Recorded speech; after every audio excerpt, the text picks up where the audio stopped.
is it only a matter of time before we see more violence? It's mostly quiet now in Israel after one of the country's most turbulent months in recent years.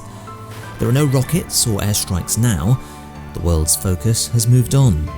But the tensions that caused the fighting haven't gone away and could easily bubble over again. My name is Michael Daventry. I'm the foreign editor of The Jewish News, and you're watching The Sunday View.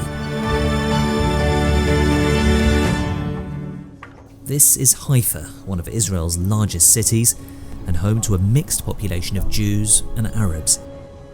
It's often portrayed as a model of coexistence, a welcome contrast to the tension in places like Jerusalem or the West Bank.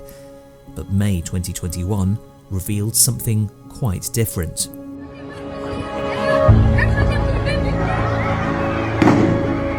I'm living in Haifa for the last 6 years, and I never thought and never believed that Haifa would look like this, and like army and like guns and weapons, and it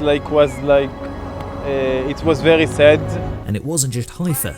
In the nearby town of Acre, many people usually visit this theatre that puts on shows in Arabic and in Hebrew. Its directors say their ambition is to forge alliances between the different communities that live there. Last month, the building was set on fire. It feels like a knife in my heart.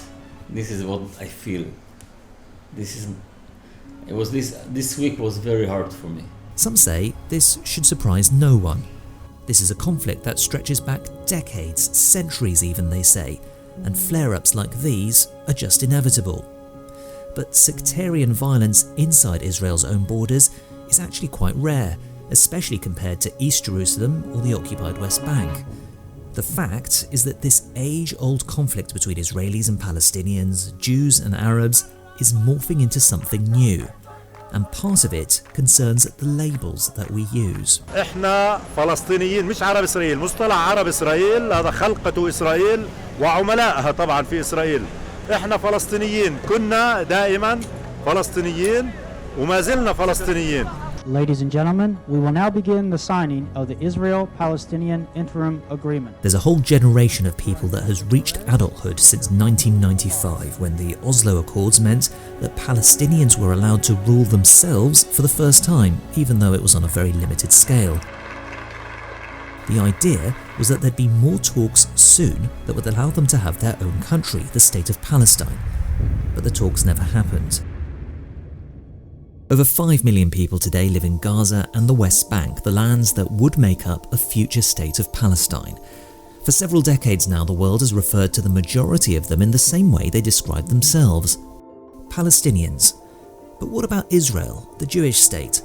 Around 1 in every 5 people living there are Arabs too. What do we call them? Israel and much of the world uses the term Israeli Arabs. But surveys suggest the people themselves would rather they were called something different. One found that 30% preferred to be known as Palestinians in Israel. Just 16% said they preferred the term Israeli Arab. And the attitudes are changing.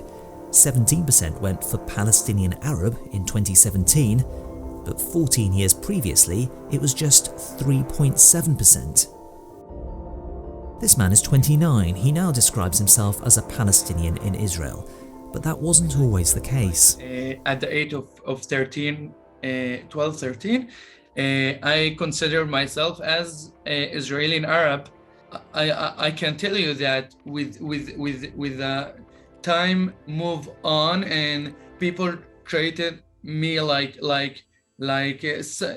different, like something else, I understood that maybe I am something else. So I started to ask myself a lot of questions, like gave me the feeling that maybe I am different. Maybe so I asked my father, like he's almost 80,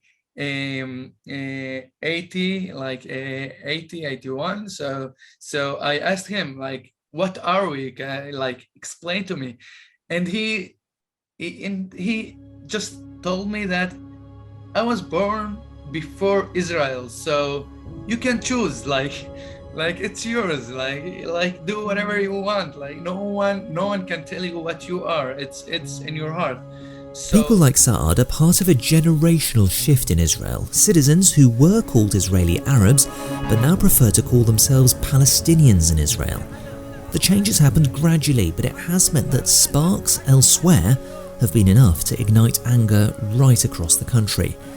And those sparks appeared in May 2021 when rising tensions in Jerusalem's Old City saw Palestinians pelt police with rocks and police respond with stun grenades, even inside one of the holiest sites in Islam, the Al-Aqsa Mosque.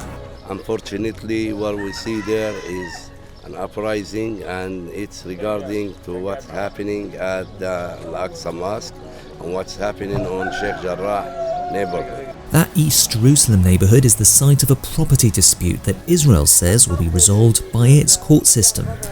But Palestinians who are facing eviction say it shows Israel's court system is rigged against them.